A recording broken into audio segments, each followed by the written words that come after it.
FORA.tv. The world is thinking.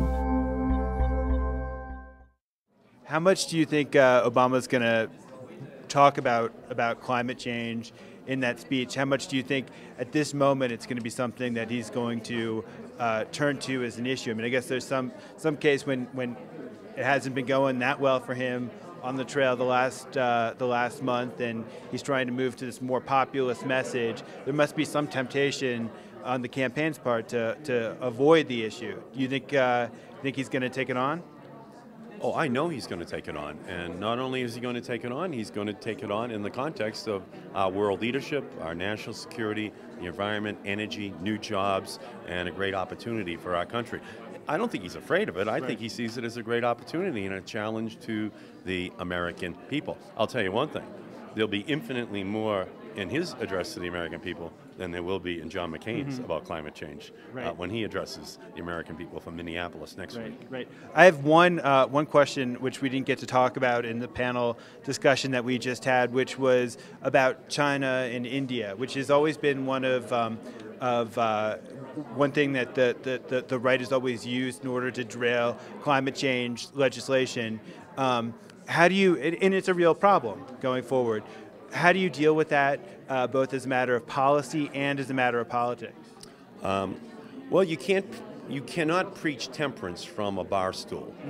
You can't have a cigar and a beer in your hand and tell children drinking and smoking is bad for you.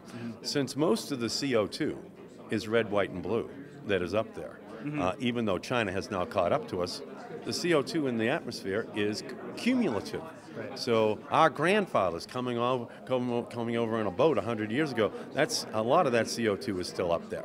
So what China and India are saying to us, you prove to us that you're serious, then come to us, and then we will follow your leadership. But until you do that, until you finally show some responsibility for the problem that you largely created along with the Europeans, please don't come to us. All right? But the beauty of it is that as we actually take the leadership, we will be inventing the technologies that we can sell to the Chinese and the Indians as we require them as well to meet climate change goals. Just one final question, which is the Biden pick.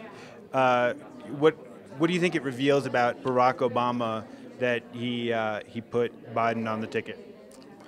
I think that it shows that that he wants to have the most mature leadership possible in the White House, that he understands the challenges, not only in climate and the environment, but in what is happening in Georgia, the spread of nuclear weapons in country after country around the world, and that he will need somebody who can be a steady hand as his partner in dealing with issues that have not really been dealt with in an effective way during the 8 years of the Bush administration. Hey, thank you so much for stopping by. Thank you so much for participating in this panel. It was really great to have you here, and it was a terrific discussion. Thanks. Thank you, sir. All right, take care. Thank you.